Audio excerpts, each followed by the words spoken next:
Hello everyone, मैं mister विशाल sir और आप देख रहे हैं मिस्टर विशाल सर की क्लास। मेरे प्यारे दोस्तों, मेरे प्यारे देशवासियों, आने वाले हैं हर भारतीयों के लिए एक शुभ दिन, यानी मीन्स इंडिपेंडेंट डे, यानी हर इंडियन पब्लिक के लिए जो आने वाला ये शुभ दिन है उस चीज का नाम है इंडिपेंडेंस डे।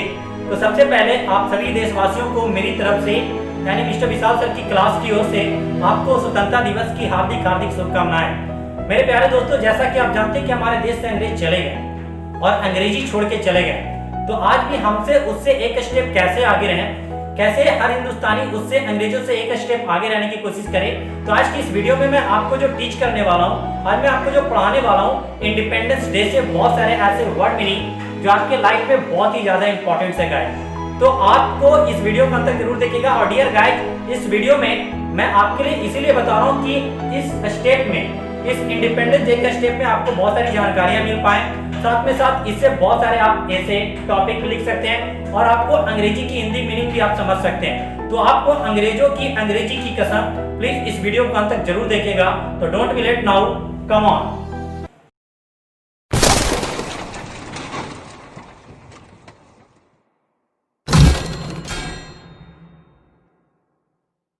तो चलिए गाइस, शुरुआत करते हैं इस वीडियो की और जानते हैं, सीखते हैं वो कौन से इंडिपेंडेंस के कमाल कमाल इंग्लिश वर्ड हैं जिनकी हिंदी में आपको बताता हूँ। जैसा कि गाइस आप लोग जानते हैं कि जब हमारा भारत 1947 यानी 1947 में आजाद हुआ और ब्रिटिश राज का अंत हुआ, तो सबसे पहले हम जानते हैं गाइस कि आजादी को इंग्लिश में क्या कहते हैं। सबसे पहले वर्ड मीनिंग को हम समझते हैं। आजादी को इंग्लिश में इंडिपेंडेंस कहा जाता है, यानी आप इंडिपेंडेंस भी बोल सकते हैं और इसके अलावा और सारे वर्ड्स हैं जो आप बोल सकते हैं। इसका अगर आजादी की और बात की जाए तो आप फ्रीडम भी बोल सकते हैं, लिबर्टी भी बोल सकते हैं। जैसे आप इंडिपेंडेंस डे बोलते हैं तो यू कैन से दैट आप कह सकते हैं द डे ऑफ फ्रीडम या द डे ऑफ लिबर्टी। और ब्रिटिश राज का जो अंत हुआ था, तो ब्रिटिश राज को इंग्लिश में कॉलोनियल पीरियड बोलते हैं गाइस। कॉलोनियल पीरियड का मतलब क्या होता है गाइस कि बहुत सारे ऐसे लोग होते हैं जिसको ब्रिटिश टाइम समझते हैं, लेकिन जो ब्रिटिश राज होता है, जो ब्रिटिश राज थे उसमें ब्रिटिश टाइम जो बोलते हैं, ये ऑलरेडी मींस नीचे लोएस्ट टाइप की इंग्लिश में इसका प्रयोग किया जाता है। और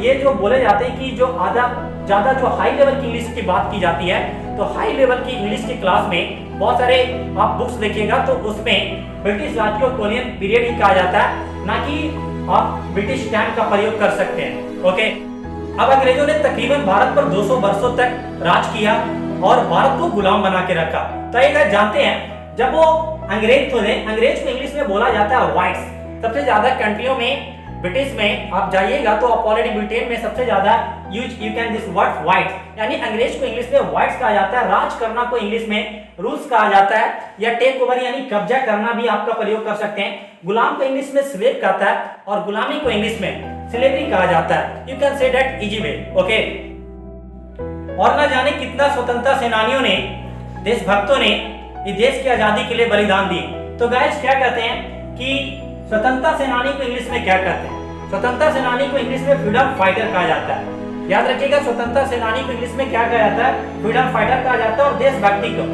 जितने भी देशभक्त होते हैं उसको इंग्लिश में पेट्रियट कहा जाता है, यानी you can say that PATRIOT, patriot कहा जाता है। तो यू कैन से दैट कि देशभक्त को इंग्लिश में क्या कहते हैं? जो भी लोग देशभक्त होते हैं और जो जिन्होंने स्वतंत्रता सेनानी थे, जो बहुत बड़े बड़े महापुरुष थे, जितने स्वतंत्रता सेनानियों ने अपने शहादत के लिए, देश के लिए, देशभक्ति को किया, तो उसको इंग्लिश में पेट्रियट कहा जाता।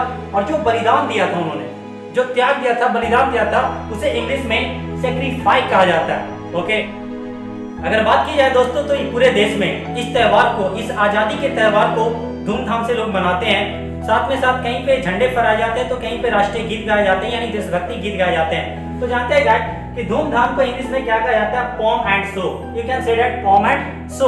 उसके बाद है झंडा फहराना। झंडे फहराने को टू द होस्ट फ्लैग कहते हैं। तो होस्ट फ्लैग की जगह पर आप यूज कर सकते हैं द फ्लैग। ओके, उसके बाद यू कैन से दैट देशभक्ति गीत। देशभक्ति गीत को इंग्लिश में पेट्रियोटिक सॉन्ग्स भी कहा जाता है, जो आजकल लोग नेशनल एंथम भी गाते हैं, चाहे वो देशभक्ति गीत हो, यानी there are many kinds of means patriotic songs, जो बहुत सारे सॉन्ग होते हैं। तो यू कैन से दैट देशभक्ति गीत को इंग्लिश में आप यू कैन से दैट कह सकते हैं कि पेट्रियोटिक सॉन्ग का प्रयोग आप कर सकते हैं। ओके, तो गाइस 15 अगस्त की बात हो और लोग इस आजादी के दिन पतंग न उड़ा पाए, जिसमें बहुत सारे चीज को खरीदते हैं, चाहे वो सर्दी हो, यू कैन से दैट मांझा हो या पेच लड़ाना हो, तो इसकी ऑलरेडी मीनिंग आपको मैं बता दूं तो इसके अंग्रेजी में क्या कहते हैं, क्योंकि पूरे देशवासियों में इस दिन आप लोग यू कैन से दैट की इजी वे कि आप कह सकते हैं कि बहुत सारे देशवासियों इस मिल के पतंग उड़ाने की कला को करते हैं, और क्योंकि इन दिन देश की आजादी के रूप में पतंग उड़ाकर भी एक दूसरे की स्वतंत्रता मनाते हैं। तो गाइस हम जानते हैं कि सबसे पहले सद्दी को क्या कहते हैं, बाजार जाते हैं, सद्दी खरीदते हैं, मांझा खरीदते हैं, पेंच लड़ाना